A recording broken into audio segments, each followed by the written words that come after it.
Welcome and welcome back to Gyan Tantu. आपकी mid term express series को आगे बढ़ाते हुए हम लेके आ गए हैं आपके प्रकाश परावर्तन तथा अपवर्तन का पार्ट 2, जिसमें हम कवर करने वाले हैं कंप्लीट अपवर्तन और लेंस। इसी के साथ आपका ये चैप्टर जो है खत्म हो जाएगा। तो आइए बिना किसी देरी के चैप्टर को आगे बढ़ाते हैं।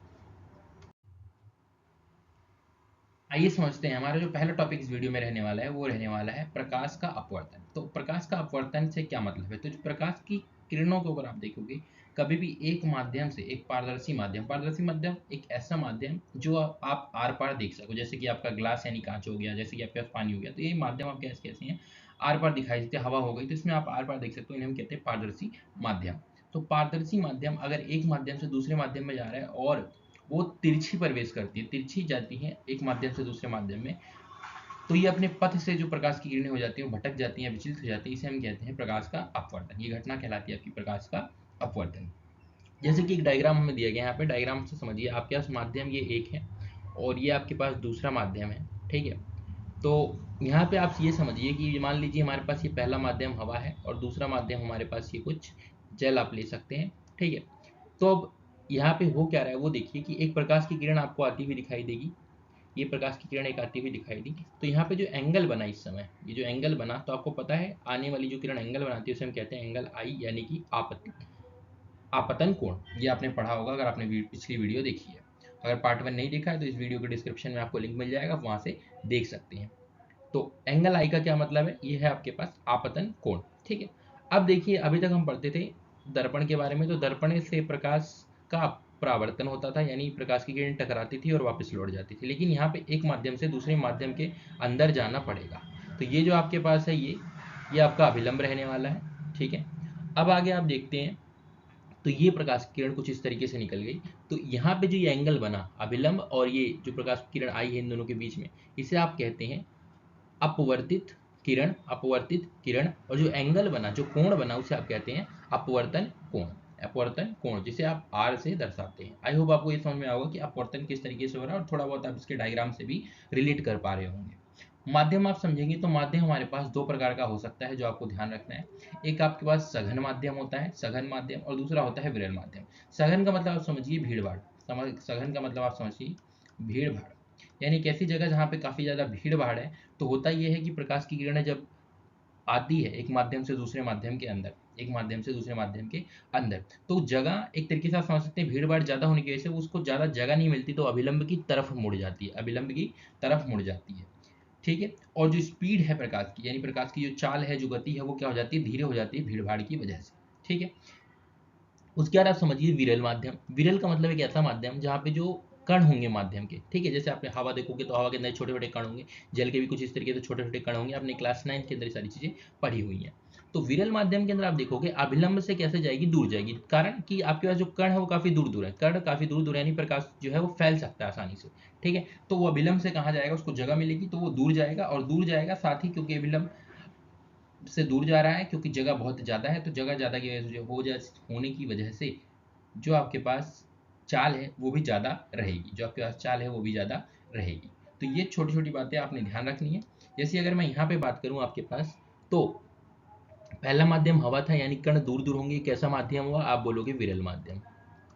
दूसरा माध्यम मैंने आपको बोला कि आप जल ले लीजिए, तो जल में हवा के मुकाबले गैस, और अगर आप तरल पदार्थ देखते हैं, लिक्विड देखते हैं, तो उसमें मुकाबले जो कण होते हैं वो पास पास होते हैं। तो ये आपके यहाँ सघन माध्यम है, यानी भीड़ भाड़ जाता है। तो जब पहले माध्यम से दूसरे माध्यम में, पहले माध्यम से दूसरे माध्यम में प्रकाश की किरण आएगी, तो ये अभिलंब से दूर जाने की बजाय कहाँ आएगी? आप बोलोगे अभिलंब के पास आ जाएगी। इसलिए थोड़ा सा आप देखोगे तो अभिलंब की तरफ जो है वो किरणें करके बनाई गई। आई होप आपको समझ में आ गया होगा प्रकाश का अपवर्तन होता क्या है। आइए देखते हैं प्रकाश के अपवर्तन के नियम क्या क्या हैं। जैसे हमने परावर्तन के नियम पढ़े थे, वैसे ही हमारे पास अपवर्तन के भी नियम होते हैं। तो सबसे पहला नियम आप देखोगे, जो परावर्तन का दूसरा नियम होता था वो यहाँ पे अपवर्तन का पहला नियम होने वाला है कि आपतित किरण, अपवर्तित किरण और जो आपका अभिलंब है वो एक ही तल में स्थित होंगे। एक ही तल का मतलब आपको मैंने लास्ट वीडियो में समझा दिया था।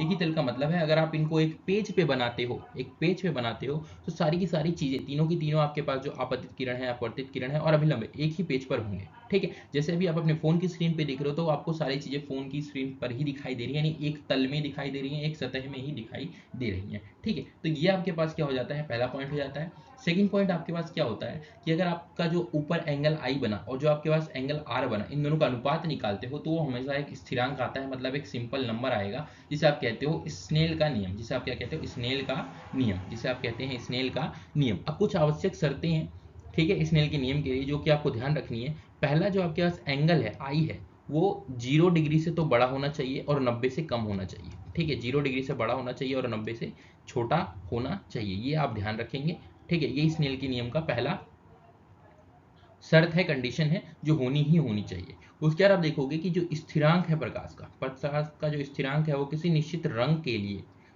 तथा निश्चित माध्यम के युग्म के लिए, ठीक है।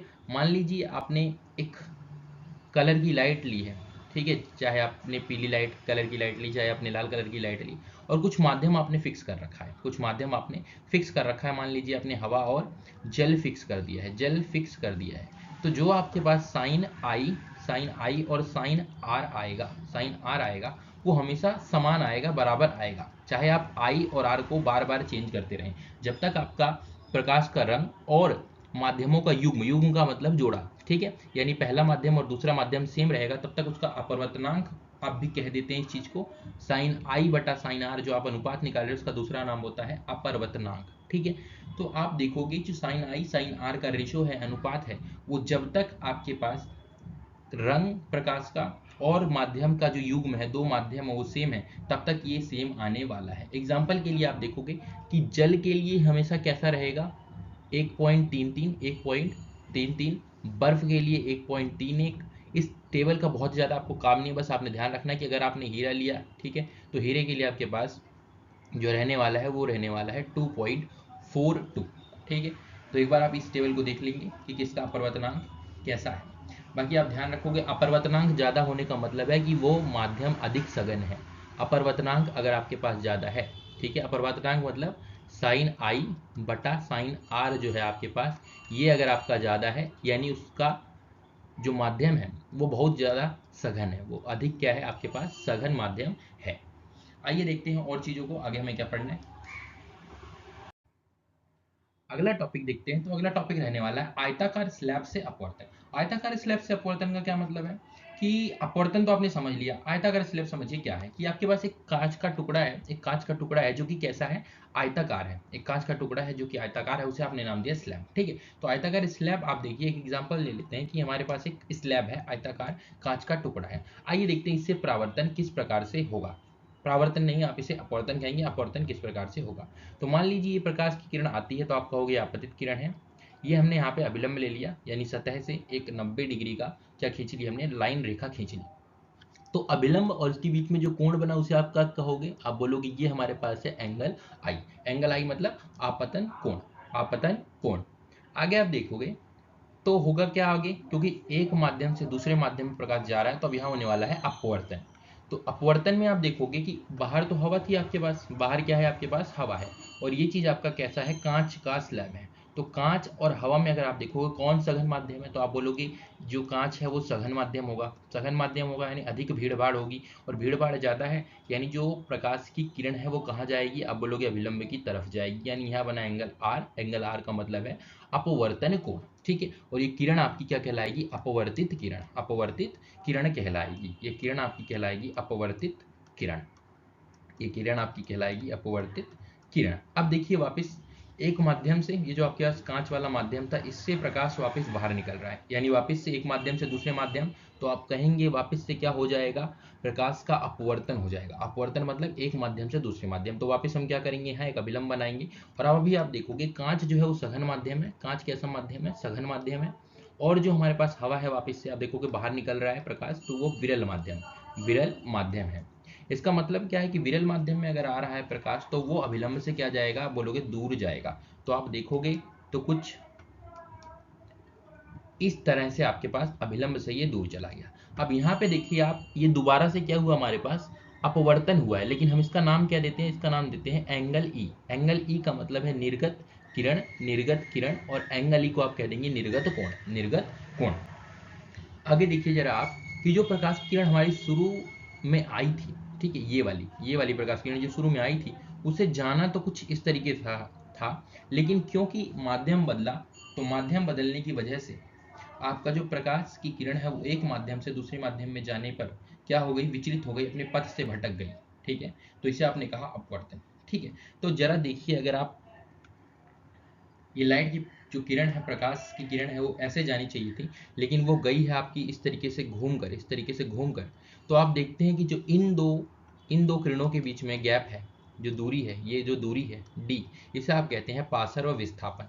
यानी जो प्रकाश की किरण है, पासर का मतलब होता है साइड, और विस्थापन का मतलब अपनी जगह से कितनी ज़्यादा डिस्प्लेस हो गई, खिसक गई है। तो आप देखोगे जो प्रकाश की किरण थी वो ऐसे आनी चाहिए थी, लेकिन वो खिसक के यहाँ पर पहुँच गई है। तो ये साइड में खिसकी, इसलिए हमने इसका नाम रखा पासर व विस्थापन, पासर व विस्थापन। ठीक है, तो आई होप आपको आयताकार स्लैब से अपवर्तन अच्छे से समझ में आया होगा। आइए देखते हैं और क्या क्या टॉपिक्स हमारे पास रहने वाले हैं नेक्स्ट। आइए आगे देखते हैं। तो अगला टॉपिक अपने पास रहने वाला है अपवर्तनांक। ठीक है, तो अगला टॉपिक है अपवर्तनांक, जिसे हम n से क्या करते हैं, दर्शाने का काम करते हैं। तो n से दर्शाया जाता है अपवर्तनांक को। अपवर्तनांक का मतलब क्या है, अगर आप प्रकाश की चाल एक किसी माध्यम में और प्रकाश की चाल एक किसी अन्य माध्यम में निकाल रहे होते हैं, तो इसे हम कहते हैं अपवर्तनांक। इसे हम क्या कहते हैं, अपवर्तनांक कहते हैं। तो आप डेफिनेशन देखो, वायु में प्रकाश की चाल तथा किसी विशेष माध्यम, चाहे आप कांच ले लो, चाहे आप पानी ले लो, चाहे आप हीरा ले लो, वो दूसरा माध्यम कुछ भी हो सकता है, विशेष माध्यम, प्रकाश की चाल का अगर आप अनुपात निकालते हैं तो इस अनुपात को हम कहते हैं अपवर्तनांक। क्या कहते हैं, अपवर्तनांक। और अपवर्तनांक आपको ये बताने का कार्य करेगा, ये बताने का काम करेगा कि एक माध्यम से दूसरे माध्यम में जाने पर जो प्रकाश की चाल है वो कितनी बढ़ गई या कितनी घट गई, कितनी बढ़ गई या कितनी घट गई। तो यहाँ से आप देखिए जरा कि दो प्रकार के अपवर्तनांक हमारे पास हो सकते हैं। एक हमारे पास है निरपेक्ष, एक हमारे पास है निरपेक्ष, और दूसरा हमारे पास जो रहने वाला है वो है सापेक्ष अपवर्तनांक। निरपेक्ष का क्या मतलब वो समझिए। ठीक है, निरपेक्ष अपवर्तनांक का मतलब है कि अगर आप प्रकाश की चाल हवा में या निर्वात में का अनुपात निकालना चाह रहे हो, प्रकाश की चाल किसी माध्यम में, अनुपात का क्या मतलब होता है, मैं बोलूँ 2 और 4, 2 और 4 का अनुपात ज्ञात करो, तो आप क्या करेंगे, 2 को 4 से भाग करेंगे, और जितना इसको सरल कर सकते हैं आप सरल करेंगे, तो ये 1/2 आपके पास आंसर आता है, 1/2 आपके पास आंसर आ जाता है। तो इसे आप क्या कहोगे, ये 1:2 है, 1:2, इसे हम क्या कहते हैं, अनुपात निकालना। ठीक है, तो ये आपने सीखा अनुपात कैसे निकाल सकते हो।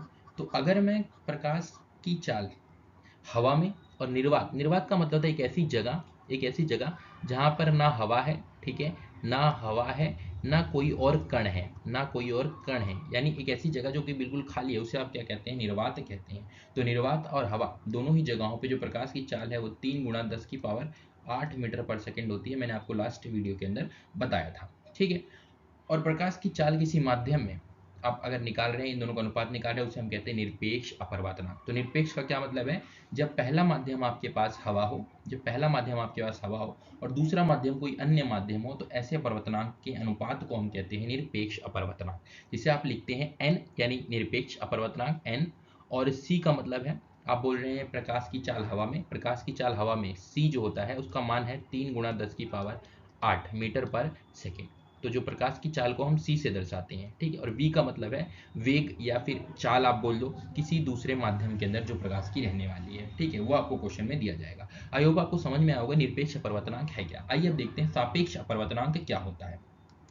एक और छोटा सा पॉइंट जो आप ध्यान देंगे कि अपवर्तनांक जितना ज्यादा है, अपवर्तनांक जितना ज्यादा होगा, उस माध्यम में जो चाल है, उस माध्यम में जो प्रकाश की चाल है वो उतनी ही कम होगी। अपवर्तनांक ज्यादा का क्या मतलब आप समझते हैं कि भीड़ भाड़ बहुत ज्यादा है, और अगर भीड़ भाड़ ज्यादा होगी तो प्रकाश को चलने में क्या होने वाली है, दिक्कत, और जब दिक्कत होगी तो उसकी चाल जो है वो क्या हो जाएगी, कम। तो आप ध्यान रखेंगे कि अगर एक चीज बढ़ रही है, यानी अपवर्तनांक बढ़ रहा है, तो जो आपके पास चाल होगी वो क्या हो रही होगी, घट रही होगी। तो n और v के अंदर आप कहते हैं व्युत्क्रमानुपाती। व्युत्क्रमानुपाती मतलब एक दूसरे के उल्टा होना। ठीक है, संबंध है, व्युत्क्रमानुपाती संबंध होने का मतलब है एक दूसरे के उल्टे हैं, यानी एक चीज बढ़ेगी तो दूसरी चीज घटेगी। वो भी मैंने आपको समझा दिया किस तरीके से बढ़ेगी या घटेगी। आइए देखते हैं नेक्स्ट पेज पे। आइए समझते हैं कि सापेक्ष अपवर्तनांक क्या है। ठीक है, सापेक्ष अपवर्तनांक क्या है। निरपेक्ष तो आपको समझ में आ गया, अगर पहला माध्यम हवा है, पहला माध्यम हवा है और दूसरा कुछ भी हो, तो उसे हम हमेशा क्या कहेंगे, निरपेक्ष अपवर्तनांक कहते हैं। जबकि अगर हम बात कर रहे हैं सापेक्ष, सापेक्ष का मतलब होता है रिलेटिव। अब रिलेटिव का क्या मतलब होता है, तो रिलेटिव का मतलब है कंपेयर करना, है ना। एक माध्यम को अगर आप दूसरे माध्यम से कंपेयर कर रहे हो, पहला माध्यम आपको हवा नहीं दिया, पहला माध्यम आपको क्या नहीं दिया, हवा नहीं दिया, कुछ भी दे रखा हो, और दूसरा माध्यम है आपके पास कुछ, ठीक है। तो इसे आप क्या कहोगे, m1 और m2 का आप अनुपात निकाल रहे हो, यानी एक माध्यम में प्रकाश की चाल का अनुपात दूसरे माध्यम में प्रकाश की चाल से, तो इसे आप कह देते हो सापेक्ष अपवर्तनांक, ठीक है, सापेक्ष अपवर्तनांक। यानी यहाँ पे कोई भी माध्यम जो है, पहला माध्यम क्या नहीं होना चाहिए, हवा नहीं है, तो ये आपके पास कौन सा हो गया, तो ये आपका निरपेक्ष अपवर्तनांक हो गया। यानी दो अलग अलग माध्यम हवा के अलावा अगर आप देख रहे हो, तो उसे हम कहते हैं सापेक्ष अपवर्तनांक या रिलेटिव रिफ्रैक्टिव इंडेक्स, इसे आप इंग्लिश में कहते हैं रिफ्रैक्टिव इंडेक्स। तो यहाँ पे अब देखिए कुछ चीज़ें आपको समझनी पड़ेंगी, कुछ लिखने का तरीका होता है, तो वो आपको समझना पड़ेगा। तो सबसे पहले आप देखिए हमारे पास N21 अगर लिखा है, इसका क्या मतलब है। N21 लिखने का मतलब है हमारे पास दो माध्यम होंगे, एक पहला माध्यम, एक दूसरा माध्यम, एक दूसरा माध्यम, ठीक है। तो N21 लिखने का क्या मतलब है कि माध्यम, अगर आपको कहीं ऐसा क्वेश्चन में दिया गया है कि माध्यम दो का माध्यम एक के सापेक्ष अपवर्तनांक ज्ञात कीजिए, तो जिसके सापेक्ष बोला गया है, जिसके क्या बोला गया है, सापेक्ष बोला गया है। n आपको पता है कि अपवर्तनांक दर्शाता है, जिसके सापेक्ष बोला उसे आप लास्ट में लिखेंगे, उसे आप लास्ट में लिखेंगे, और जो माध्यम आपके पास बच गया उसे आप पहले कर देंगे। जैसे आप देखेंगे दूसरा अगर पढ़ते हैं तो दो के सापेक्ष, माध्यम दो के सापेक्ष लिखना है, तो n तो अपवर्तनांक दिखाता है, और मैं माध्यम दो के सापेक्ष अपवर्तनांक निकाल रहा हूँ, इसलिए आप उसे बाद में लिखेंगे, और जो बच गया उसे आप पहले लिखेंगे। अगर इन फॉर्मूलों को आप थोड़ा सा आगे करके लिखते हैं, तो आप देखते हैं ये फॉर्मूला जो आपके पास बन जाता है N21 अगर आपको निकालना है तो कैसे निकलेगा, यानी माध्यम दो का एक के सापेक्ष अगर अपवर्तनांक निकालना है, तो दूसरे माध्यम के अपवर्तनांक को आप पहले माध्यम के अपवर्तनांक से भाग कर देंगे। ठीक इसी तरीके से आप यहाँ देखेंगे, तो N12 निकालने का क्या मतलब है कि पहले माध्यम का अपवर्तनांक दूसरे के सापेक्ष, तो आप N1 पहले माध्यम का अपवर्तनांक, N2 दूसरे का अपवर्तनांक, दोनों को भाग कर देंगे। अगर आपको एक माध्यम, ठीक है, एक माध्यम जैसे आपको दो के सापेक्ष किसी का अपवर्तनांक दिया और आपको बोले एक के सापेक्ष बताओ, तो आपको जस्ट उसको एक के बटे में रख के भाग करना है, मतलब दो दिया गया है तो दूसरा जो होगा N21 वो 1/2 हो जाएगा, ठीक है। अब मान लीजिए आपको इन्हीं फॉर्मूलों को किसके रूप में देखना है, वेग के रूप में या चाल के रूप में देखना है। N21 आपको निकालना है, लेकिन किसके रूप में, चाल के रूप में निकालना है। तो उसका फॉर्मूला क्या हो जाता है, तो उसका फॉर्मूला हो जाता है जो N21 है, ठीक है, N21 है उसे आप लिख देंगे पहले वाले माध्यम में जो प्रकाश की चाल है वो, v का मतलब है प्रकाश की चाल, दूसरे माध्यम प्रकाश की चाल से भाग करेंगे, और N12 हुआ तो क्या करना पड़ेगा, दूसरे माध्यम में प्रकाश की चाल को पहले माध्यम में प्रकाश की चाल से भाग करना। अब ये चीज मैंने लास्ट में भी आपको समझाई है कि अगर अपवर्तनांक ज्यादा है तो v कम होगा, ठीक है, यानी n और v साथ में नहीं आएंगे, तो n और v को हमें कैसा रखना पड़ेगा, उल्टा रखना पड़ेगा। यानी अगर यहाँ पे 1 है तो नीचे जो है 1 आएगा। तो यहाँ पे अगर आप देखिए इस फॉर्मूले को अगर मैं आपको प्रकाश की चाल के साथ भी रिलेट करके बता दूं, तो आप इन फॉर्मूलों को ऐसा भी लिख सकते हैं कि N1 जो है वो V2 बटे V1 के बराबर होगा, और ये वाला फॉर्मूला आपका कैसा हो जाएगा, V1 बटा V2 के बराबर होगा, V1 बटा V2 के बराबर होगा, ये दोनों आपस में इक्वल ही तो हैं, तो ये पूरा फॉर्मूला आपका कैसा रह जाएगा, इक्वल हो जाएगा। आई होप आपको पूरे तरीके से समझ में आ गया होगा कि सापेक्ष अपवर्तनांक है क्या। आइए इसके ऊपर कुछ क्वेश्चन करते हैं और बेहतर तरीके से इसे समझने की कोशिश करते हैं।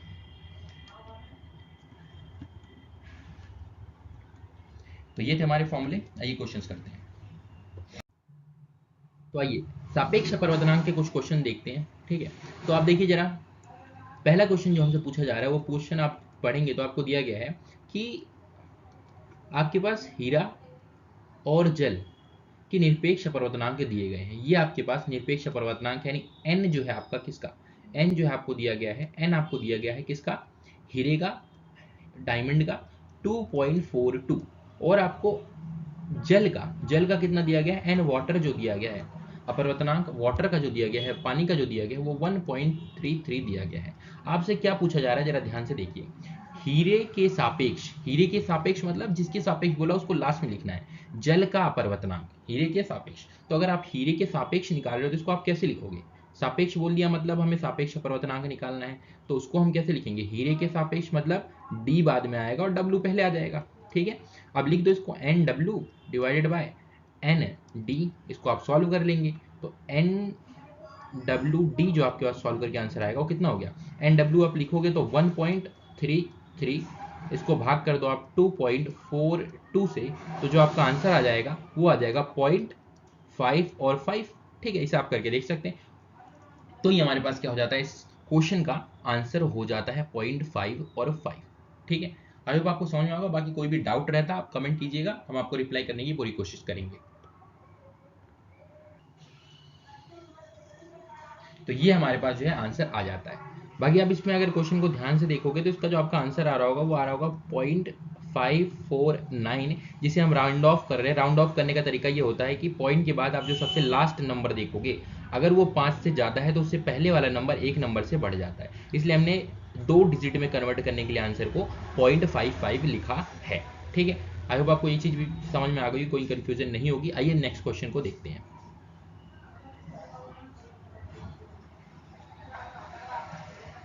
अगले क्वेश्चन को समझने के लिए आइए देखते हैं क्या पूछा गया है और क्या दिया गया है। तो कांच जल के निरपेक्ष अपवर्तनांक आपको दिए गए हैं, तो आप लिख लीजिए इनको। कैसे लिखेंगे? निरपेक्ष को आप डायरेक्ट लिखते हो n, ठीक है। कांच के लिए आप ग्लास लगा सकते हैं। Ng आपको दिया गया है 3/2 और आपको दिया गया है NW यानी वाटर का 4/3। यहाँ तक कोई दिक्कत आपको होगी नहीं।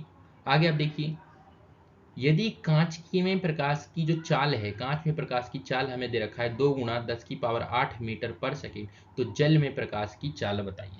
कांच में प्रकाश की चाल आपको क्या है, दी गई है और जल में पूछा जा रहा है। कैसे आप इस चीज को करेंगे? तो आप देखेंगे यहाँ पे जो हम अपवर्तनांक है उसमें हमें कौन सा फॉर्मूला लगाना पड़ेगा, क्योंकि हमें अपवर्तनांक देकर और हमसे पूछा जा रहा है कांच में प्रकाश की चाल दी गई है और जल में प्रकाश की चाल पूछी जा रही है। तो यहाँ पे क्या चाल वाला फॉर्मूला लगेगा? क्या यहाँ पे चाल वाला फॉर्मूला लग जाएगा? ठीक है। अब चाल वाले हमारे पास 2 फॉर्मूले थे, कौन सा लगाना चाहिए? तो आप बोलोगे कोई सा भी लगा दो, दोनों से आंसर आ जाएगा। ठीक है, कोई सा भी लगा दो, दोनों से आंसर आ जाएगा। मान लो मैं निकाल रहा हूँ NCW। तो NCW का क्या मतलब है? अगर मैं इसको चाल के साथ देखना चाहता हूँ तो क्या वो VW और VG लिखा जाएगा? आप बोलोगे हाँ। ठीक है, जब ऐसा लिखा होता था आपके पास N12 होता था तो V की अगर रूप में आप लिख रहे हो तो इसको आप लिखते थे V21। ठीक है, V21 लिखते थे, V2 डिवाइडेड बाय V1। ठीक है, ये चीज़ मैंने पूरी आपको अच्छे से पीछे समझा दी है। अगर समझ में नहीं आया आप एक बार रिवाइंड करके देख सकते हैं, अदरवाइज आप कमेंट सेक्शन में पूछ सकते हैं, आपको रिप्लाई मिल जाएगा। यहाँ पे आप देखिए, अब ये हमने कर दिया। अब एक चीज और देखिए, NGW को आप क्या लिख सकते हो? तो आप बोलते हो NGW को हम डायरेक्टली NG/NW लिख सकते हैं। हाँ, NGW लिख सकते हैं। तो इससे आपको समझ में आता है, कि अगर आप ये वाला पार्ट हटा दो तो क्या हम यहाँ से डायरेक्ट आंसर निकाल सकते हैं? डायरेक्ट आंसर निकाल सकते हैं। कैसे? आप देखो जरा, यहाँ पे आप देखो VW का मतलब प्रकाश की चाल जो जल में है वो कितना होगा, वो तो हमें निकालना है। वो तो हमें क्या करना है? आप बोलोगे वो तो हमें निकालना है, तो उसको तो आप छोड़ दो। तो VW हमें निकालना है। क्या मुझे VG दिया है कांच में? तो आप बोलोगे हाँ, कांच में दिया गया है 2 × 10⁸ बराबर। क्या मुझे NG पता है? आप बोलोगे हाँ पता है, 3/2। क्या मुझे NW पता है? आप बोलोगे वो भी पता है, 4/5। ठीक है, तो इसको अब आप आसानी से क्या करोगे? सॉल्व कर लोगे। VW की वैल्यू यहाँ से कितनी आ जाएगी? आप बोलोगे यहाँ एक भिन्न से भाग हो रहा है तो ये हो गया 3/2, और भिन्न को पलट के क्या कर दोगे? आपस में गुणा। ठीक है, ये भाग करने का आपके पास तरीका होता है। और ये यहाँ पे 2 × 10⁸ रह जाएगा। तो यहाँ से आप देखोगे VW कितना आ गया, तो आप बोलोगे 3 गुणा अगर आप 5 कर देते हो तो ये आपके पास 15, और अगर आप नीचे देखते हो तो कितना हो गया? 8। ठीक है, और जो यहाँ पे ये चीज़ भाग करके आप क्रॉस मल्टीप्लाई करके इसको दूसरी तरफ भेजोगे तो ये आपके पास हो गया 2 × 10⁸ 2 × 10⁸ तो यहाँ से आप देखो ये 2 और ये 4 पे कैंसिल हो जाएगा, 2 और 4 पे कैंसिल हो जाएगा। तो जो हमारे पास आंसर आया वो कितना आ गया? वो हमारे पास आ जाता है,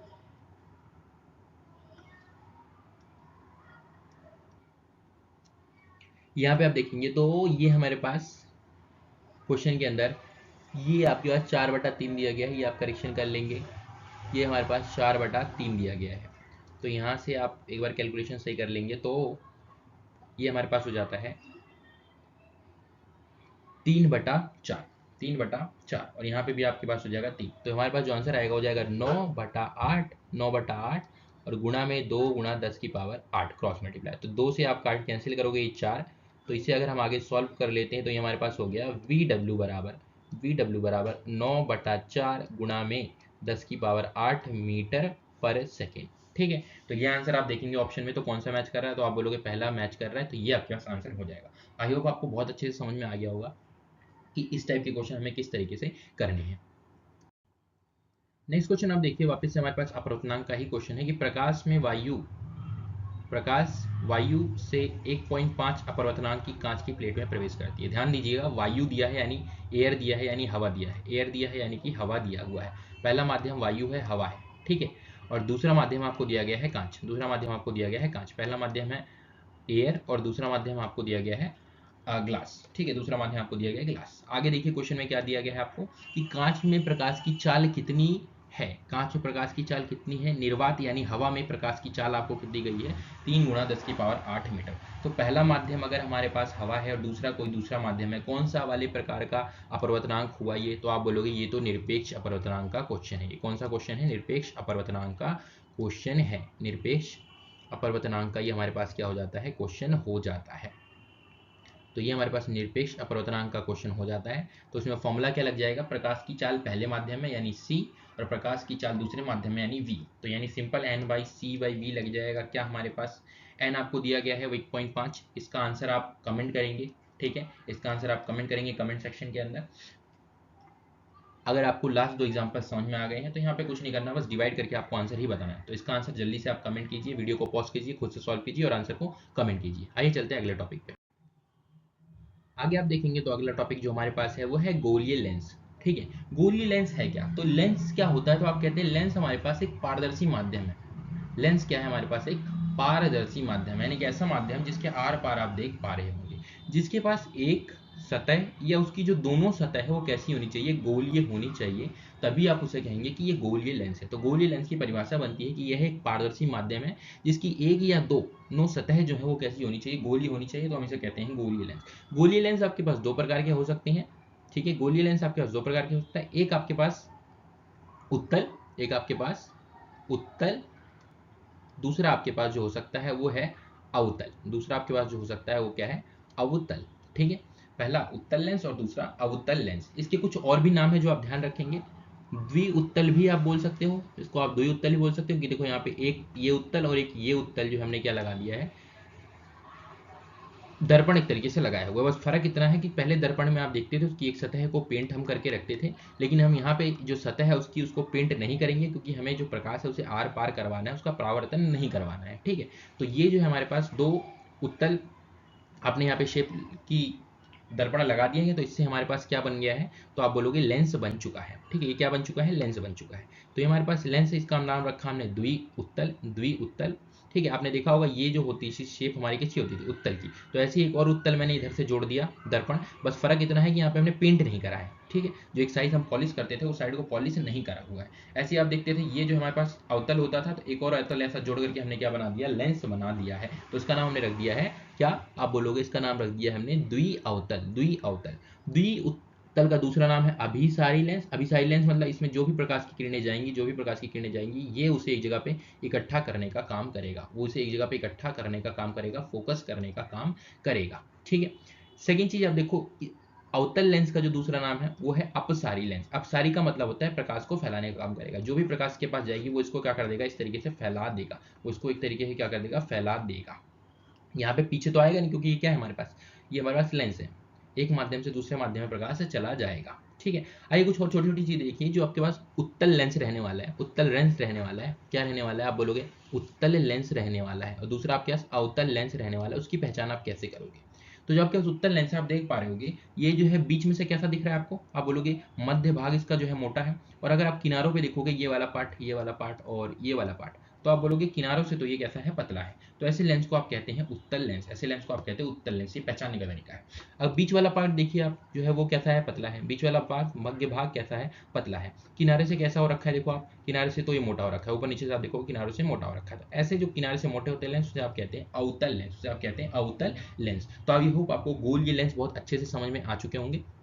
आइए चलते हैं अगले टॉपिक के ऊपर। जैसे आपने दर्पण के भाग समझे पिछले वीडियो के अंदर, ऐसे हमारे पास लेंस के भी भाग होते हैं, ठीक है। तो लेंस देखो आप कैसे बनाए, तो एक चीज आप ध्यान रखिए कि जैसे हमारे पास दर्पण होता है, दर्पण जो है कुछ इस तरीके दिखाई देता था, यानी खोखले गोले का भाग हुआ करता था, एक ही खोखला गोला था। लेकिन यहाँ पे हो क्या रहा है, यहाँ पे आपके ऐसे 2 खोखले गोले का उपयोग हुआ है एक लेंस को बनाने में। अगर आप इसको ऐसे पूरा करते हो तो आपको 2 खोखले गोले दिखाई देते हैं। तो इसका मतलब है जो चीज वहां पे एक हुआ करती थी, यहाँ पे हर चीज क्या हो जाएगी, डबल हो जाएगी। क्या हो जाएगी, डबल हो जाएगी, डबल हो जाएगी। अब जरा देखिए यहाँ पे, तो आप पहले देखते थे कि हमारे पास एक एक क्या हुआ करता था, एक फोकस हुआ करता था, एक फोकस हुआ करता था। यहाँ पे आपके पास जो फोकस है, ये आपके पास पहला फोकस हो जाएगा, ठीक है, पहला फोकस हो जाएगा, दूसरी तरफ आपके पास दूसरा फोकस हो जाता है, ठीक है। इस तरीके आप देखो, यहाँ पे आपका सी होता था, लेकिन यहाँ पे तो दो सी हो जाएंगे, एक इधर वाला एक इधर वाला, तो इसको हमने बोल दिया 1 और इसको बोल दिया 2, क्योंकि आपको पता है जो एफ है, एफ जो होता था वो 2 टाइम्स ऑफ आर होता था, 2 टाइम्स ये आपके पास रिलेशन है। आर जो होता था वो 2 टाइम्स क्या होता था, एफ होता था। आर जो है 2 टाइम्स ऑफ एफ होता था, यानी ये वाली जो दूरी है वो यहाँ से यहाँ तक की जो दूरी है बराबर होगी, और यहाँ से यहाँ तक की जो पूरी दूरी है वो इन दो दूरियों के क्या हो जाएगी, बराबर हो जाएगी। तो इसलिए हम क्या कर रहे हैं, जो F1 है अगर मैं उसका दोगुना कर दूं तो मुझे C मिल रहा है, तो हम यहाँ पर C1 ना लिख करके क्या लिख देते हैं, 2F1 रखते हैं, ठीक है। बाकी आपको सिंपल याद कर लेना है कि पहले वाले को F1 बोलना है, पहले फोकस को F1 बोलना है, और दूसरे वाले फोकस को 2F1 बोल देना है, और दूसरी तरफ वाले को F2 बोलना है और दूसरे फोकस को 2F2 बोल देना है। सेंटर में आप देखते थे वहां पे पोल होता था हमारे पास, यानी ध्रुव होता था, पी होता था यहाँ पे पी, ठीक है। यहाँ पे ओ होगा, जिसे आप कहते हैं प्रकाशीय केंद्र, जिसे आप कहते हैं प्रकाशीय केंद्र, ठीक है। इस तरीके से आप दूसरे वाले लेंस में देखोगे, उसकी भी सारी चीजें इसी तरीके से आपको मिल जाएंगी। आइए इसको समझते हैं कि करके कि हर भाग जो है उसकी डेफिनेशन क्या होगी और कैसे किसे है। तो यहाँ पे अगर आप देखते हो तो परिभाषा हम देख लेते हैं जरा, प्रकाशीय केंद्र है क्या। तो आप देखते हैं जो हमारे पास गोलीय लेंस है उसका जो मध्य बिंदु है, गोलीय लेंस का मध्य बिंदु है, ठीक है। आपके पास दो लेंस आपने देखे, एक ऐसा और एक आपके पास ऐसा, तो इसका जो मध्य बिंदु है, बिल्कुल सेंटर का पॉइंट है, उसे हम क्या कह देते हैं, प्रकाशिक केंद्र कह देते हैं। प्रकाशिक केंद्र जिसे हम ओ से दर्शाते हैं, जिसे हम किससे दर्शा रहे हैं, ओ से दर्शाते हैं। फोकस दूरी आपको पता है, फोकस दूरी क्या होती है, प्रकाशिक केंद्र से जो फोकस के बीच की दूरी है उसको फोकस दूरी कहोगे। वक्रता केंद्र क्या है, तो वक्रता केंद्र होता है कि गोलीय लेंस जो है वो दो खोखले गोले से मिलकर के बना है। जैसे हमारा दर्पण था वो एक ही खोखले गोले से मिलकर बनता था, लेकिन ये कितने खोखले गोलों से मिलकर के बना है, आप बोलोगे दो खोखले गोले से बन के बन रहा है। जिसका जो लेंस है, तो लेंस का जो आपके पास जो गोला खोखला गोला है उसका कुछ ना कुछ केंद्र रहा होगा, ठीक है। जिसका जो केंद्र है किसका, खोखले गोले का, वो इस लेंस का वक्रता केंद्र कहलाता है, वो इस लेंस का क्या कहलाता है, वक्रता केंद्र कहलाता है। अगला आपके पास मुख्य अक्ष, मुख्य अक्ष आप लास्ट में देखा था जैसे कि लास्ट वीडियो के अंदर, वैसे यहाँ भी क्या है, यह एक सीधी रेखा है जो प्रकाशिक केंद्र, एक सीधी रेखा है जो कि प्रकाशिक केंद्र और वक्रता केंद्र से होकर के गुजरती है। तो मुख्य अक्ष आपने देखा, ठीक है। ये हमारे पास एक सीधी रेखा है जो कि कहाँ कहाँ से गुजरेगी, आप बोलोगे प्रकाशिक केंद्र O और वक्रता केंद्र 2F1 एंड 2F2 से होकर के गुजरती है। आगे आप देखिए जरा, मुख्य फोकस क्या है, तो उत्तल या अवतल दर्पण के मुख्य अक्ष के समांतर जाने वाली जितनी प्रकाश की किरणें हैं वो जिस बिंदु से आपकी अभिसरित या अपसरित होती हैं, यानी फैलती हैं या एक जगह पे इकट्ठी होती हैं, उस पॉइंट को आप कहते हैं मुख्य मुख्य अक्ष, मुख्य अक्ष, ठीक है। आइए चलते हैं नेक्स्ट स्लाइड पे। आपको ये स्लाइड भी अच्छे से समझ में आ गई होगी, आपको इन डेफिनेशंस को एक बार अच्छे से पढ़ लेना है, काफी डेफिनेशन आपकी दर्पण से मिलती जुलती ही हैं, तो आप आसानी से इन्हें याद कर सकते हैं। अब जैसे ही आपने लास्ट वीडियो में समझा था कि किरण आरेख बनाने के क्या नियम होते हैं कुछ दर्पण के, ठीक है। आपने देखा कि कोई व्यक्ति जो है वो किसी दर्पण के सामने खड़ा है, तो उसका जो प्रकाश की या जिसकी वजह से जो छाया बन रही है उसमें बहुत सारी प्रकाश की किरणें जा रही होंगी, टकरा रही होंगी, एक जगह पे मिल रही हैं, ठीक है। कभी मिलती हैं और कभी मिलती हुई प्रतीत होती हैं। तो इससे हम क्या बना रहे हैं, उन्हीं प्रकाश की किरणों को हम कैसे उपयोग करके किरण आरेख बना सकते हैं कि किस प्रकार से वो जो आपका प्रतिबिंब है वो बन रहा है। तो उसके लिए हमारे पास कुछ नियम होते हैं उत्तल और अवतल दोनों दर्पण लेंस के लिए, तो आइए उनको जरा देख लेते हैं।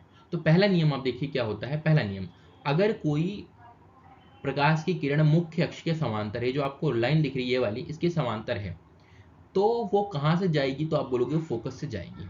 क्योंकि ये तो क्या है आपके पास, ये तो क्या है आपके पास लेंस है, यानी एक तरफ से जो प्रकाश की किरण है दूसरी तरफ निकल जाएगी, और कैसा लेंस है, उत्तल है। उत्तल का काम होता है प्रकाश की किरण को एक जगह पे इकट्ठा करना, तो कहाँ पे इकट्ठा कर देगी, आप बोलोगे फोकस से पे इकट्ठा कर देगी।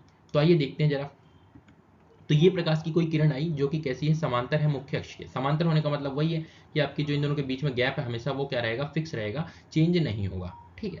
तो अब देखिए कहाँ से जाएगी, आप बिल्कुल लिखा है फोकस से जाएगी, तो ये कहाँ से चली जाएगी, दूसरे वाले फोकस से गुजर जाएगी, दूसरे फोकस से निकल जाएगी। ऐसे अगला नियम आप पढ़ेंगे, तो अगला है कि अगर फोकस से जा रही होगी तो मुख्य अक्ष के समांतर निकल जाएगी, मुख्य अक्ष के समांतर निकल जाएगी। देखिए जरा, ये देखिए ये फोकस से जा रही है, पहले वाली फोकस से जा रही है, तो कहाँ से जानी चाहिए अब ये, तो ये समांतर निकल जाएगी इस वाली लाइन के, ठीक है। आपको डायग्राम्स ऐसे के ऐसे याद रखने की, कभी भी कोई प्रकाश की किरण अगर समांतर है तो उसको दूसरे वाले फोकस से निकाल दो, कोई पहले फोकस से जा रही है तो उसको समांतर कर देना है, ठीक है। इसको ऐसे के ऐसे आपको याद रख लेना है, रट लेना है। थर्ड देखिए, अगर प्रकाशिक केंद्र से जा रही है, तीन ही नियम होते हैं, दर्पण में 4 नियम थे।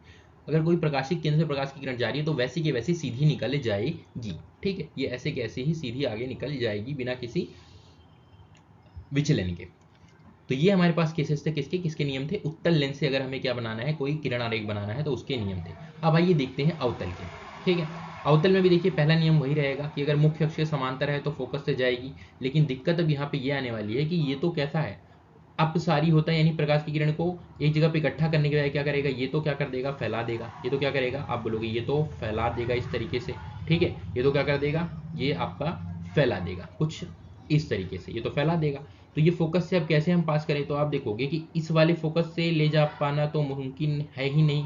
तो हम क्या करेंगे, इसे जो पिछला वाला फोकस है वहीं पे ही क्या कर देंगे, एक डॉटेड लाइन या बोल लो आप इस तरीके से बिंदु वाली लाइनों की मदद से क्या कर देंगे, दर्शा देंगे। ठीक है, अब आपको अच्छे से समझ में आया होगा, इसके आप ध्यान रखेंगे।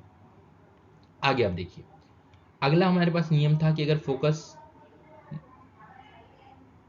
से जा रही है तो मुख्य अक्ष के समांतर चली जाएगी। आप ऊपर नियम देखते चलिए, दोनों के लिए जो नियम हमारे पास है वो सेम ही रहने वाले हैं। ठीक है, ये नियम हमारे पास सेम रहने वाले, पहले का नियम ये रहा, दूसरे का ये रहा, और तीसरे का आपके पास यहाँ लिखा हुआ है। तो अब देखो ये कहाँ से जाना चाहती है, फोकस से जाना चाहती है, लेकिन दिक्कत क्या है कि ये तो ऐसे जाने तो देगा नहीं, ये तो ऐसे फैला देगा। ठीक है, इसका काम क्या होता है, प्रकाश की किरण को फैला देना। तो फैला देगा जब ये, तो आप देखो इस तरीके से फैला दिया इसने, या अपने इसने इस तरीके से क्या कर दिया, फैला दिया। तो अगर ये फैला दिया है तो फोकस से तो जा नहीं पाया, तो हम क्या करेंगे, ये जो है आपके पास समांतर क्या हो गई, प्रकाश की किरण निकल गई। ठीक है, फोकस से तो जा नहीं पाया, तो हम क्या करेंगे, यहाँ पे अब एक आप डॉटेड लाइन जो है वो दिखा दोगे कि प्रकाश की किरण आना ऐसे चाहती थी, लेकिन क्योंकि ये आपका अपसारी है ना, अपसारी क्या है, लेंस है, तो उसने प्रकाश की किरण को फैला दिया। तो आप ऐसी एक डॉटेड लाइन जो है यहाँ पे बना दोगे। ठीक है, अगले पे देखिए आप, तीसरा है हमारे पास प्रकाशिक केंद्र। प्रकाशिक केंद्र से जाएगी तो कहाँ से चली जाएगी, आप बोलोगे प्रकाशिक केंद्र से जा रही होगी तो सीधी निकल जाएगी, यानी अगर ओ से जा रही है तो ओ से सीधी निकल जाएगी। ये आपके पास थे सारे नियम किरण आरेख बनाने के। अब आइए एक एक करके उत्तल लेंस और अवतल लेंस द्वारा बनने वाले प्रतिबिंब के जो किरण आरेख है उन्हें और उनकी प्रकृति को देखते हैं।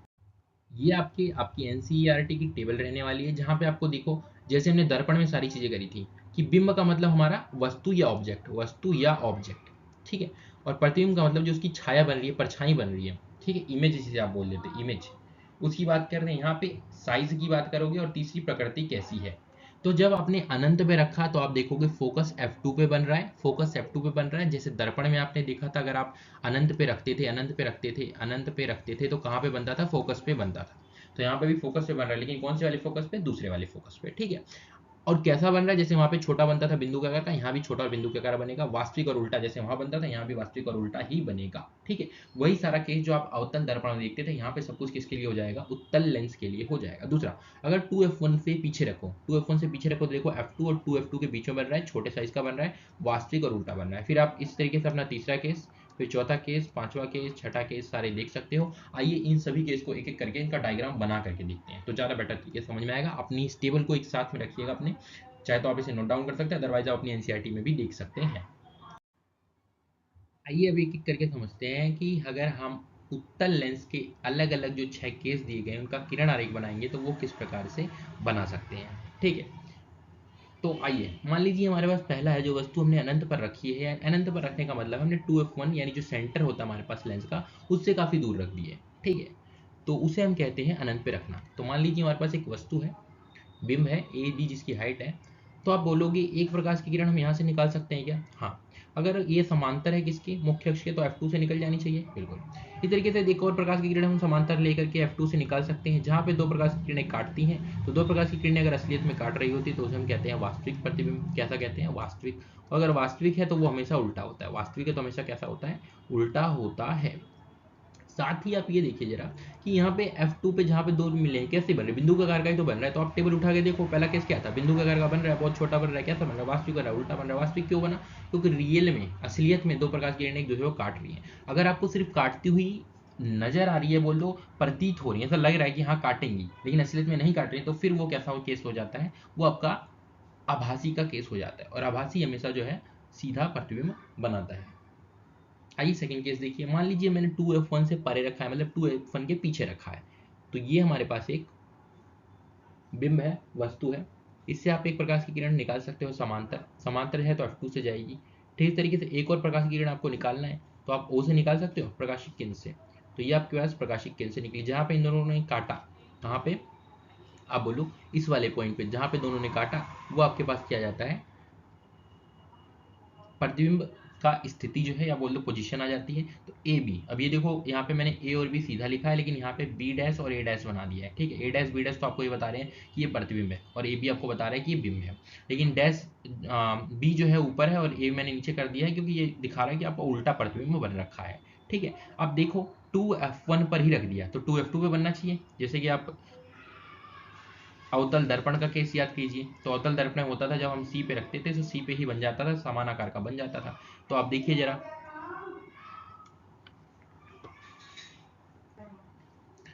तो आइए अब देखते हैं, अगर मैंने 2f1 पे रखा तो हमने ये ले लिया बिंब, ये आपने एक प्रकाश की किरण निकाली समांतर। अब कहाँ से जानी चाहिए आप बोलोगे, ऑब्वियस सी बात है f2 से जानी चाहिए। एक आप कहाँ से निकाल दो, ओ से निकाल दो। ठीक है, अब जहाँ पे दोनों ने काटा वहां से आप क्या बता दो, एक वस्तु बना दो। आप देख लो लगभग दोनों का आकार जो है वो समान है, तो इसे हम क्या कहते हैं, इसे हम कहते हैं कि हमने जो वस्तु है वो 2f1 पे रखी है, समान आकार का प्रतिबिंब बना है, और आपका क्योंकि किरण एक दूसरे को काट रही है वास्तविक बना है और उल्टा बना है, समान आकार का बना है। आइए अगले 3 केस और देखते हैं। चौथा केस आप ध्यान से देखिए, ये है हमारे पास कि 2f1 पर हमने वस्तु और f1 के बीच में रख दिया है। तो आप देख पा रहे होंगे 2f1 ये f1, इसके बीच में हमने वस्तु को यहाँ पे रखा है। ठीक है, तो अब देखिए एक प्रकाश की किरण तो मैं समांतर वाली निकाल सकता हूँ, ये हमने क्या रख दिया, वस्तु बिंब रख दिया। एक समांतर जाएगी, कहाँ से निकाल दोगे, f2 से निकाल दोगे, f2 से निकाल दोगे। ठीक है, एक और आप देखो कहाँ से निकाल दोगे, आप बोलो एक ओ से निकाल देंगे, जहाँ पे काटा वहीं पे आप क्या रख दोगे, ये आपका प्रतिबिंब बन गया। कैसा बन गया, प्रतिबिंब बन गया। 2f1 के बीच में रखा तो 2f2 के पीछे बना, आप अच्छे से देख पा रहे होंगे, और वास्तविक उल्टा वाला ही केस चल रहा है अभी तक, आप टेबल अच्छे से देख रहे होंगे साथ के साथ। अगला केस आप देखिए, मान लो हमने f1 पे ही रख दिया है, याद कीजिए फोकस पे रखते थे अनंत पे बनता था। ठीक है, तो आप देखेंगे जरा, ये हमारे पास वस्तु आ गई f1 पे, एक प्रकाश की किरण आप निकाल सकते हैं,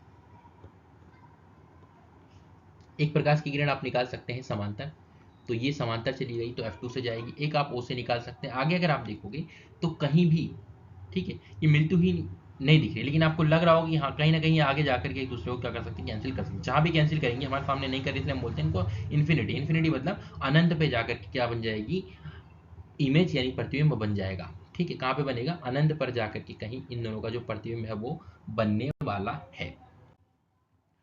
अगला केस आप देखेंगे, छठा केस हमारे पास जो रहता है F1 और O के बीच में रख दिया है, तो वस्तु आप देखते हैं एक बिंब ले लेते हैं F1 और O के बीच में, ये हमारे पास F1 O के बीच में एक बिंब आ गया। एक प्रकाश की किरण आप समांतर निकाल दीजिए, F2 से चली जाएगी। ठीक है, एक आप कहाँ से निकाल दीजिए, O से निकाल दीजिए। अब इन दोनों को जरा ध्यान से देखिए, इन दोनों को अगर आप ध्यान से देखते हैं, और आपको ध्यान भी रखना है कि ये दोनों आपको समांतर दिखाई दे रही है, आगे आपको ये कभी भी मिलती हुई नहीं दिखाई, क्योंकि दोनों समांतर है, दोनों के बीच में गैप जो है हमेशा फिक्स है। तो गैप है दोनों के बीच में हमेशा क्या है, फिक्स है। तो अगर दोनों के बीच में गैप फिक्स है तो हम क्या कहेंगे, हम कहेंगे ये दोनों आगे तो कभी मिलेंगी ही नहीं, यानी प्रकाश की किरणें आगे एक दूसरे को काटेंगी नहीं, तो काटेंगी नहीं तो वास्तविक तो बन नहीं सकता, तो कैसा बनाना पड़ेगा, आभासी बनाना पड़ेगा। तो जो प्रतिबिंब आपका यहाँ से मुड़ के आगे गया, इसी को हम क्या कर लेंगे, पीछे बढ़ा लेंगे, इसी को पीछे बढ़ा देंगे, और जहाँ पे ये दोनों लाइनें एक दूसरे को काटेंगी वहाँ पे हम इसका क्या बना देंगे, आभासी प्रतिबिंब बना देंगे। ठीक है, तो ये आप देखोगे दर्पण के, दर्पण नहीं है लेंस है ये, तो लेंस के उसी तरफ जहाँ पे वस्तु बिंब रखा गया है वहीं पे बना है, और देख लो आपका साइज जो है बहुत बड़ा हो चुका है, अत्यधिक बड़ा साइज हो चुका है, आप टेबल चेक कर सकते हैं। तो अभी हमने देखे सारे के सारे उत्तल लेंस के केसेस। अब दो ही केस होते हैं हमारे पास, किसके, अवतल के। जैसे वहां पे देखते थे आप, अवतल के 6 केस होते थे दर्पण के अंदर, और उत्तल के आपके पास सिर्फ 2 केसेस हुआ करते थे। यहाँ पे उत्तल के 6 केस हैं और अवतल के 2 ही केस आते हैं। पहला हम अनंत पे रखेंगे, देख लो फोकस पे बन रहा है, अत्यधिक छोटा बिंदु के आकार का, आभासी और सीधा, सदैव आभासी सीधा। जैसे वहां पे कैसा होता था, उत्तल दर्पण के केस में होता था, ऐसे यहाँ पे अवतल लेंस के केस में होगा, छोटा। ठीक है, और देख लो जब अनंत और लेंस प्रकाशिक केंद्र ओ के बीच में रखा है तो फोकस F1 और प्रकाशिक केंद्र के बीच में बना है। आइए इनको बना करके देखते हैं, टेबल आप ध्यान से देखते रहिएगा ताकि आपको चीजें क्लियर हो सके। तो ये हमारे पास रहने वाला है अवतल लेंस। ठीक है, सारी चीजें आपको पता है। आइए सबसे पहले अनंत पे रखते हैं। अनंत पे आप रखोगे तो ये आपके पास आ गई एक वस्तु बिंब जो 2f1 से दूर है यानी अनंत पर है, तो एक आप ऐसे निकालोगे। ठीक है, समांतर समांतर है तो फोकस से जानी चाहिए। अब आपको ही पता है कि पहले फोकस से जो है ये दूसरे वाले फोकस से जा नहीं सकती, क्योंकि लेंस कैसा है, आप बोलोगे अपसारी है, प्रकाश को फैला देता है। तो आप क्या करोगे, जो प्रकाश की किरण आगे हो चली गई है अपवर्तित हो गई ये वाली, ठीक है। आगे जो अपवर्तित होकर चली गई है ये वाली, इसी को आप क्या कर दोगे, पीछे बढ़ा दोगे और F1 से निकाल दोगे। याद करोगे आप, ये हमारे पास पहला रूल हुआ करता था, ठीक है, किसका, अवतल लेंस का। अगर आप कोई प्रतिबिंब बनाओगे तो उसका पहला रूल यही हुआ करता था। आगे आप देखिए, एक और किरण लगेगी अगर आपको प्रतिबिंब बनाना है तो सेकंड आप क्या कर सकते हो, एक और ऐसे निकाल सकते हो। ये तो कैसी हो गई, अपवर्तित होकर चली गई, इसी लाइन को आप पीछे बढ़ा दीजिए, ठीक है। तो जहाँ पे काटा पीछे। अब आप देखोगे रियल में तो नहीं कट रहा ना, ये कटती हुई प्रतीत हो रही है क्योंकि किरणें तो वापस वापस चली गई हैं, ठीक है, और फैल के वापस दूसरी दूसरी जगह दिशा में चली गई हैं। लेकिन हमें जो है यहाँ पे क्या हो रही है, मिलती हुई प्रतीत हो रही है। जब भी मिलती हुई प्रतीत हो रही है, यानी आभासी बना है। आभासी सदैव सीधा होता है। कैसा, बिंदु के आकार का बना है। कहाँ पे बना है, आप देख पा रहे हो एफ पर बन रहा है, ठीक है। कौन से एफ पे, F1 पे। तो ये हमारे पास है केस अगर हमने अनंत पे रखा है किसी वस्तु को, ठीक है, किसमें, अवतल लेंस में। दूसरा केस आप देखिए, तो आप यहाँ पे देखिए नोट भी डाल के मैंने लिख दिया कि हमेशा सीधा, आभासी तथा छोटा प्रतिबिंब बनता है अनंत तथा ओ के बीच में। अनंत तथा ओ के बीच में आपने रखा, ठीक है। अनंत तथा ओ के बीच में मतलब कहीं भी रख दीजिए। तो मान लीजिए हमने यहाँ पे रख दिया है 2F1 और F1 के बीच में रख दिया है।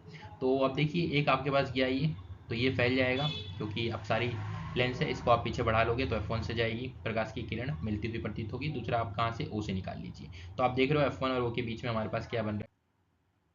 यहाँ पे आप देखेंगे लेंस सूत्र, ठीक है, जैसे हमने लास्ट वीडियो के अंदर देखा था दर्पण सूत्र। इसी तरीके से हमारे पास यहाँ रहने वाला लेंस सूत्र। लेंस सूत्र 1/f is equals to 1/v minus 1/u। वहाँ पे प्लस होता था, यहाँ पे क्या आ जाएगा, माइनस आ जाएगा। एक वहाँ पे मैग्निफिकेशन इन आवर्धन का जो फॉर्मूला रहता था, आवर्धन मतलब कि जो वस्तु है उसके मुकाबले प्रतिबिंब कितना बड़ा हो गया, इमेज कितनी बड़ी हो गई, उसे आप आवर्धन या मैग्निफिकेशन कहते हैं। तो HI/HO, HI/HO यानी इमेज की हाइट या साइज डिवाइड कर दो उसको हाइट ऑफ ऑब्जेक्ट यानी वस्तु या बिंब के साइज से, तो ये हमें आवर्धन देता है अगर हाइट दी गई है, साइज दिया गया है। बाकी आप देखो m यानी मैग्निफिकेशन, आवर्धन जो रहने वाला है, आवर्धन जो रहने वाला है वो v/u रहने वाला है, v/u रहने वाला है। किसके लिए, लेंसों के लिए। और अगर दर्पण देखते तो यहाँ पे माइनस आ जाता था, ठीक है। आगे देखोगे आप अवतल लेंस के क्वेश्चन अगर हमें सॉल्व करने हैं, उत्तल लेंस के क्वेश्चन सॉल्व करने, तो हमें FVU, अगर आपने पहले कोई भी चैप्टर को पढ़ा है तो आपको पता होगा इनके साइंस हमें डिसाइड करने पड़ते हैं कि क्या चिन्ह लगाना पड़ेगा। तो आप ध्यान रखिए, जो अवतल लेंस है उसका जो एफ रहता है, अवतल लेंस उसका जो एफ रहता है वो हमेशा ही क्या लेना होता है हमें, तो आप कहते हो कि हमेशा ही उसे नेगेटिव लेना पड़ता है। चाहे वो लेंस हो अवतल, चाहे दर्पण हो, हमेशा नेगेटिव लोगे। उत्तल का एफ हमेशा कैसा आएगा, पॉजिटिव, चाहे लेंस चाहे दर्पण। यू हमेशा नेगेटिव, यू हमेशा नेगेटिव। अब एक चीज जरा ध्यान देखिए कि जो अवतल लेंस है, अवतल लेंस है उसका वी हमेशा हमें क्या रखना है, नेगेटिव रखना है। वी हमेशा नेगेटिव रखना है, वी हमेशा कैसा रखना है, नेगेटिव रखना है। जबकि उत्तल लेंस के लिए, उत्तल लेंस के लिए आप वी देखोगे तो ये देखो बदलता रहेगा। कैसे, वी वैसे तो पॉजिटिव हमेशा रहेगा, लेकिन अगर आपको कहा गया है कि जो प्रतिबिंब है वो लेंस के सामने या बिंब जिधर रखा है उधर ही बन रहा है, तो आपको नेगेटिव ले लेना है। तो आपको क्या ले लेना है, नेगेटिव ले लेना है। ये आपको बोला आभासी है या सीधा बोल दिया गया है, तब भी आप क्या लोगे, उत्तल के लिए, उत्तल लेंस के लिए वी क्या लोगे, नेगेटिव ले लोगे।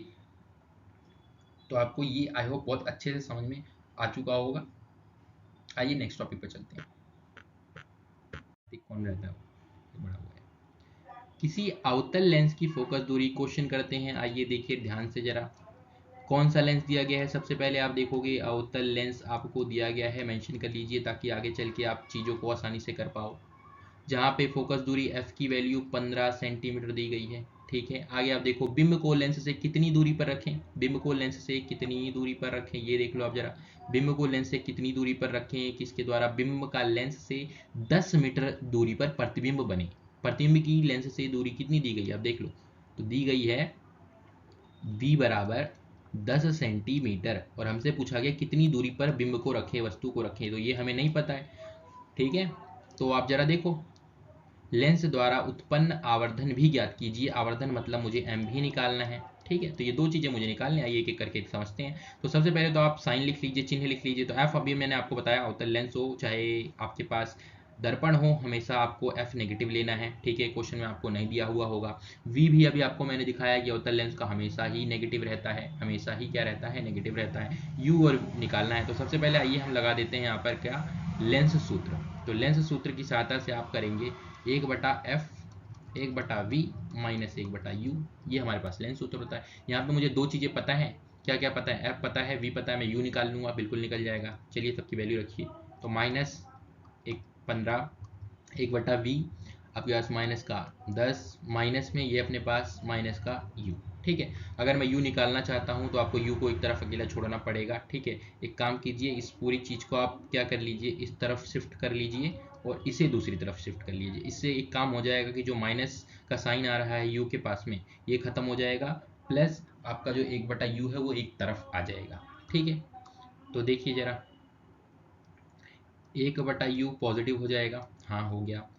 1 माइनस 10 और जो ये आपका 1/-15 उस तरफ आके हो जाएगा 1 में प्लस का 15। आगे आप इसे कैसे सॉल्व करेंगे, दो भिन्न हमारे पास हैं, इनको आप जोड़ घटा कर लीजिए जो भी है। 10 और 15 का एलसीएम कितना आएगा, आप बोलोगे 30 आ जाएगा क्या, हाँ। 10 से 30 को भाग करोगे, आपको भिन्न सॉल्व करनी आती होगी, 10 से 30 को भाग करोगे माइनस का 3 और माइनस की 3 को 1 से गुणा कर दो तो प्लस -3 प्लस 15 को 30 से भाग करोगे 2 और 2 के ऊपर 1 से गुणा कर दो तो 1/u की वैल्यू आ गई माइनस का 1/30। यानी u की वैल्यू की निकालने के लिए आप दोनों तरफ से वैल्यूज़ को क्या कर दो, पलट दो, ठीक है। दोनों तरफ से वैल्यूज़ को क्या कर दो, पलट दो। तो u बराबर आ गया -30। u की वैल्यू कितनी आई, -30, और आप लगा दो सेंटीमीटर क्वेश्चन में जो दिया गया है। तो ये हमारी u की वैल्यू है। अब मुझे आवर्धन निकालना है, तो आवर्धन का हमारे पास फॉर्मूला यहाँ पे, हमें हाइट तो दी नहीं गई तो हम वो फॉर्मूला हाइट वाला लगा नहीं सकते, तो आपका सिंपल फॉर्मूला लग जाएगा v/u। तो यहाँ से m बराबर हो जाएगा, v की वैल्यू आप देखो क्वेश्चन में कितनी दी गई है, वो हमें दी गई है -10। u की वैल्यू कितनी दी आई है हमारी, -30, ठीक है। तो माइनस से माइनस कटेगा, m की वैल्यू कितनी आ गई, बोलोगे 0 से 0 कैंसिल कर दो, 1/3 आ गई। 1/3 का मतलब कितना होता है, तो आप भाग कर दोगे तो m की वैल्यू जो आपके पास आई वो आ जाएगी कितनी, ये आप डिवाइड कर लोगे, अगर 1 को 3 से भाग कर लोगे तो ये जो आंसर आ जाएगा वो आ जाएगा 0.3 और 3। इसी तरीके से आपके पास रिपीट होगा तो बस आपके पास ये हो जाएगा आवर्धन। यानी जो आपके पास बिंब है और जो प्रतिबिंब है, तो प्रतिबिंब 0.33 गुना हो गया है किसका, बिंब का, ठीक है। तो ये हमारे पास क्वेश्चन था। आइए कुछ और क्वेश्चंस देखते हैं। नेक्स्ट क्वेश्चन देखिए, मैंने पहले से सॉल्व आपको करके दिया हुआ है, सेम क्वेश्चन है, सारी चीज़ें सेम, बस मैं आपको समझा देता हूँ, आप इसको खुद से भी एक बार प्रैक्टिस कर लेंगे तो आपको अच्छे तरीके से क्लियर हो जाएगा। 5 सेंटीमीटर लंबा कोई बिंब है, यानी मुझे क्या दिया है, एच ओ दे दिया है, क्या दे दिया है, एच ओ दे दिया गया है। एच ओ का क्या मतलब है, बिंब का हाइट, बिंब का हाइट मतलब बिंब का साइज, ठीक है। बिंब का हाइट या बिंब का साइज 10 सेंटीमीटर फोकस दी गई है, तो आप लिखो 10 सेंटीमीटर, ठीक है। अभी सारी लेंस, जरा ध्यान से समझिएगा, अभी सारी लेंस कौन सा था, अभी सारी लेंस, तो अभी सारी जो आपके पास लेंस होता है, अभी सारी जो लेंस होता है वो लेंस आपके पास कौन सा वाला होता है, तो आप बोलोगे अभिसारी लेंस, तो हमारे पास उत्तल वाला लेंस अभिसारी होता है। उत्तल लेंस जो होता है उसे हम क्या कहते हैं, अभिसारी लेंस कहते हैं। तो ये चीज़ें आपको याद होंगी तो आप कभी क्वेश्चन कर पाएंगे। अभिसारी मतलब उत्तल लेंस की बात कर रहे हैं।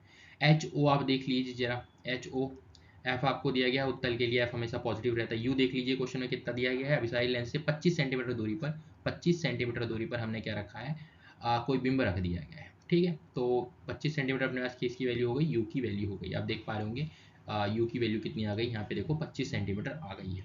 तो आपसे पूछा है प्रकाश की किरण आ रही खींच कर बनने वाले प्रतिबिंब की स्थिति, स्थिति का मतलब मुझे वी बताना है, तथा साइज मतलब एच आई बताना है। इमेज जो बनी प्रतिबिंब उसका हाइट क्या होगा, और साथ में प्रकृति भी बतानी है कि वास्तविक उल्टा या भाषी सीधा, ठीक है, ये हमें बताना है।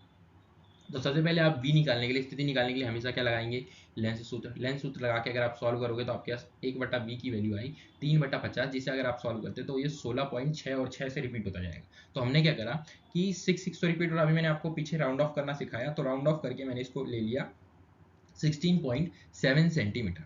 अब आपको क्या निकालना है, प्रकृति। तो प्रकृति तो हम तभी बताएंगे ना जब हमारे पास m हो, ठीक है, m की वैल्यू हो अगर, तो m की वैल्यू आपकी देखोगे तो m को डिवाइड करोगे, m is equals to v/u करोगे तो ये हमारे पास आ जाएगा आंसर m माइनस का 0.668, माइनस का 0.668। अब कुछ बातें मैंने आपको बताई हुई थी दर्पण वाली, वही यहाँ भी फॉलो होंगी। अगर m की वैल्यू माइनस में आ रही है, m की वैल्यू माइनस में आ रही है, यानी कि जो आपके पास प्रतिबिंब बनने वाला है वो वास्तविक और उल्टा बनेगा। कैसा बनेगा, वास्तविक और उल्टा बनेगा, वास्तविक और उल्टा, माइनस दिख जाए यानी वास्तविक और उल्टा, वास्तविक और उल्टा, ध्यान रखिएगा। अगर m की वैल्यू 1 से छोटी है, m की वैल्यू 1 से छोटी यानी प्रतिबिंब भी क्या हो गया है, वस्तु के मुकाबले छोटा हो गया है। अगर m की वैल्यू 1 के बराबर है मतलब प्रतिबिंब और वस्तु दोनों का मान बराबर हो गया। अगर मैग्नीफिकेशन आवर्धन का मतलब दोनों का साइज सेम है। अगर 1 से बड़ी वैल्यू हो जाती है m की, m की वैल्यू 1 से बड़ी हो जाती है, इसका मतलब है कि जो प्रतिबिंब है वस्तु के मुकाबले बड़ा हो गया है। ये चीज़ मैंने आपको दर्पण वाली वीडियो में बता दिया था, तो आपने अगर उसे नहीं देखा तो आप उससे पहले देख लीजिए, आपको ये वाला पार्ट बहुत अच्छे से समझ में आएगा। ठीक है, वही सारे रूल यहाँ भी फॉलो करने हैं वास्तविक उल्टा वगैरह बताने के लिए। आगे देखिए, अब मैं यहाँ पे क्या लगा सकता हूँ, m का ये भी फॉर्मूला होता है, ये भी फॉर्मूला होता है, मैं दोनों को आपस में इक्वल कर सकता हूँ, बोलोगे हाँ। तो मैंने लिख दिया v की वैल्यू, u की वैल्यू, यहाँ से आप hi आपको निकालना है, ho आपने लिख दिया, तो इसको आप क्रॉस मल्टीप्लाई वगैरह करेंगे तो आपके पास आंसर आ जाता है hi जो आया वो 3.34 सेंटीमीटर आ जाता है। माइनस ये दिखा रहा है कि नीचे की तरफ उल्टी जो है इमेज बनी है, और वास्तविक उल्टा मैंने आपको पहले ही बता दिया था। आइए इसकी देखते हैं हम किरण आरेख कैसे खींचेंगे। इसके लिए किरण आरेख खींचने के लिए आप देख लीजिए, आप स्केल पे अपनी मेजरमेंट सही से लीजिएगा। ठीक है, ओ से जो दूरी है वो आप सही से लीजिएगा। जैसे यहाँ पे देखो 10 सेंटीमीटर और इधर भी 10 सेंटीमीटर, क्योंकि हमारी कॉपीज जो होती है वो 10 सेंटीमीटर, अगर आप इतनी सारी चीज़ें इस तरीके से बनाओगे तो वो कॉपी में पॉसिबल हो नहीं पाएगा। तो आप ऐसा कर सकते हो कि 5 सेंटीमीटर ही खींचो, लेकिन आप उसको क्या मान के चलो, 10 सेंटीमीटर मान के चलो। 5 सेंटीमीटर की लाइन खींचो, लेकिन उससे आप लिख दो कि ये मेरा 10 सेंटीमीटर है। ठीक है, तो इस तरीके से आप इस चीज़ को कर सकते हो। तो आप देखोगे जरा, ये हमारे पास सबसे पहले हमने क्या ले लिया, फोकस आपने देखा था 10 सेंटीमीटर पे था, दूसरी तरफ वाला फोकस भी ऑब्वियस सी बात है 10 सेंटीमीटर पे होगा। और 2f1 2f2 कहाँ होगा, इससे जैसे 2 गुना सेंटर डबल पे होता है, तो 20 सेंटीमीटर हमने कर दिया इधर भी और इधर भी। ठीक है, यू आप देखोगे तो -25 पे रखा था, तो मैंने -25 सेंटीमीटर ले लिया है, -25 का सेंटीमीटर ले लिया है।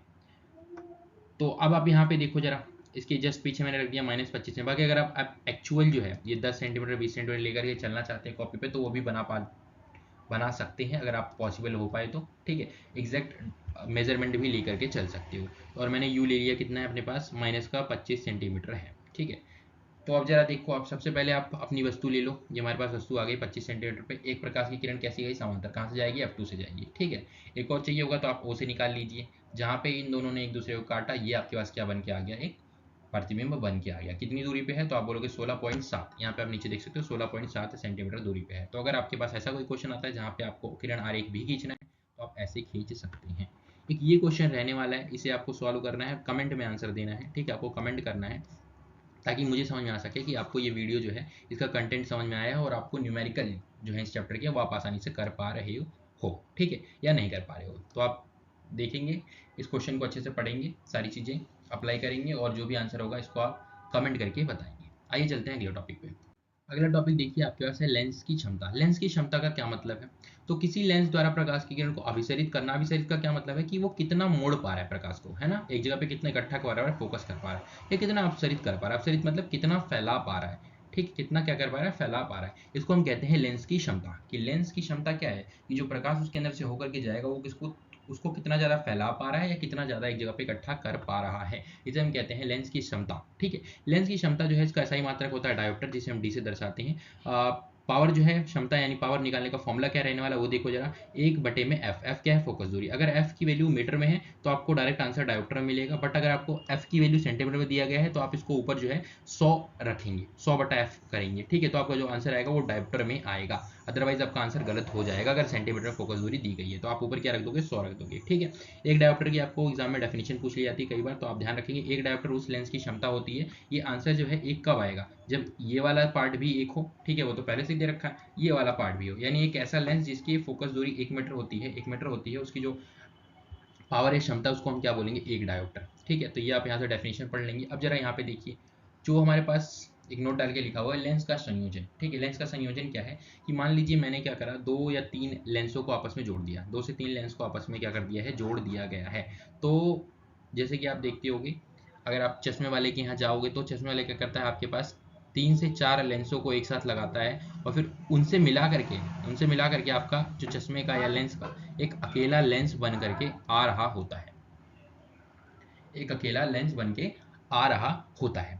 तो इसी को हम कहते हैं लेंस का संयोजन। ठीक है, अब देखो होता क्या है कि मान लो मैंने एक लेंस, 2 लेंस और 3 लेंस जोड़ा है। इसमें एक लेंस जो है 2 डायोप्टर का है, ये 4 डायोप्टर का है, ये 5 डायोप्टर का है। तो जो टोटल लेंस इनके संयोजन से बनेगा वो कितने डायोप्टर का बोलोगा, आप बोलोगे 4 और 2 6, 6 और 5 11 डायोप्टर का लेंस बन के आएगा। ठीक है, बट अगर क्या होगा, आपको इसकी फोकस दूरी देते, इसकी आपको क्या देते, फोकस दूरी देते, इसकी आपको फोकस दूरी देते, इसकी आपको फोकस दूरी देते, तो आपको फॉर्मूला लगा देना है, P = 1/f फिर दूसरे वाले के लिए P is equal to 1/f और सबका निकाल के 1/f यानी पावर निकाल लेंगे और सबको जोड़ देनी है। तो ये आपका है लेंस के संयोजन का तरीका। कुछ और चीज़ें जैसे आपने लास्ट स्लाइड के ऊपर देखा, उत्तल लेंस और आपके पास होता है अवतल। ठीक है, अवतल लेंस। उत्तल लेंस जो आपके पास रहने वाला है, इसका आपको जो फोकस दूरी है ऑलवेज पॉजिटिव लेनी है। ठीक है, ऑलवेज पॉजिटिव, हमेशा पॉजिटिव। और अवतल लेंस हमेशा कैसा रहता है, पावर जो रहती है वो कैसी रहती है, नेगेटिव रहती है, ध्यान रखना। ठीक है, तो अगर आपसे कभी पूछ ले कोई व्यक्ति है जिसके पास जो चश्मे हैं उसकी फोकस दूरी दे रखी है +2.5 डायोप्टर, ठीक है, बताओ उसे कौन सा लेंस लगा हुआ है। तो आप क्या बताओगे, पॉजिटिव मतलब पावर पॉजिटिव में मतलब कौन सा लेंस, आप बोलोगे उत्तल। ठीक है, आप बोलोगे उत्तल। तो ये आपके पास था। आइए क्वेश्चन दे रखा है, इसको जरा सॉल्व करते हैं। तो क्वेश्चन देखिए क्या दे रखा है, 2 मीटर फोकस दूरी, कितनी, 2 मीटर फोकस दूरी, एफ की वैल्यू आपको दी गई है 2 मीटर, एफ की वैल्यू आपको दी गई है 2 मीटर, एफ बराबर 2 मीटर। अवतल लेंस की क्षमता क्या होगी, पावर आपसे पूछी हुई है। तो बड़ा ही सिंपल है ना, पावर का फॉर्मूला लगाइए 1/f। 1/f अब देख लिया हम मीटर में है, तो यानी ये वाला फॉर्मूला डायरेक्ट लग जाएगा। तो पावर बराबर 1/2 और 1/2 का मतलब कितना होता है 0.5 है ना, 0.5 डायोप्टर हमारे पास आंसर आ जाता है। आइए देखते हैं अगला। तो क्वेश्चन हमारे इतने ही थे। ठीक है, यही सारे क्वेश्चन है जो बेसिक और बार बार रिपीटेड पूछे जाते हैं। और अगर आप इस चैप्टर के ऊपर और ज़्यादा क्वेश्चन प्रैक्टिस चाहते हैं तो आप कमेंट कर सकते हैं क्वेश्चन प्रैक्टिस। साथ ही अगर आपको इस चैप्टर के ये कंप्लीट नोट्स जो पिछले वीडियो में और इस वीडियो में आपने देखे कंप्लीट नोट्स चाहिए तो आप कमेंट कर सकते हैं नोट्स। बाकी लास्ट टॉपिक हमारा जो रहने वाला है आइए उसको देख लेते हैं और अपनी वीडियो को खत्म करते हैं। अवतल लेंस के उपयोग अगर आपसे पूछता है तो आप देख लेना इसको निकट दृष्टि दोष में, या हम ये चैप्टर में पढ़ेंगे भी, निकट दृष्टि दोष में करते हैं। और आपने दरवाजों के दर्शक क्षेत्र या पीप हॉल जहाँ से आप झांक करके बाहर देखते हैं, छोटा सा इस तरीके से क्या लगा रहता है, होल लगा होता है, उसमें एक लेंस लगा रहता है, वो कौन सा लेंस होता है, अवतल लेंस होता है। उत्तल लेंस देख लीजिए कहाँ कहाँ पे है, तो दूरदृष्टि दोष में उत्तल लेंस उपयोग होता है। सूक्ष्मदर्शी या टेलीस्कोप आपको पता है, माइक्रोस्कोप या टेलीस्कोप, इनमें कौन सा लेंस लगेगा, उत्तल, इनमें कौन सा लेंस लगेगा, उत्तल लेंस लगेगा।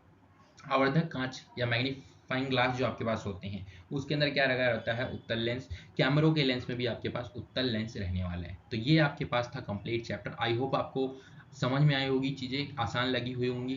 कोई भी पार्ट अगर आपको नहीं समझ में आए आप कमेंट कर सकते हैं, जो भी पॉसिबल सॉल्यूशन होगा वो हम करने की कोशिश करेंगे। बाकी आज की वीडियो में बस इतना ही, मिलते हैं किसी और इसी तरीके की यूजफुल और इन्फॉर्मेटिव वीडियो के अंदर। Till then keep study and keep shining. बाकी अगर आपको वीडियो पसंद आई हो तो आप वीडियो को लाइक कर सकते हैं, शेयर कर सकते हैं अपने फ्रेंड्स के साथ में, और चैनल को भी सब्सक्राइब कर सकते हैं ताकि आप कोई भी इस चैनल पे आने वाले कंटेंट को मिस ना करें।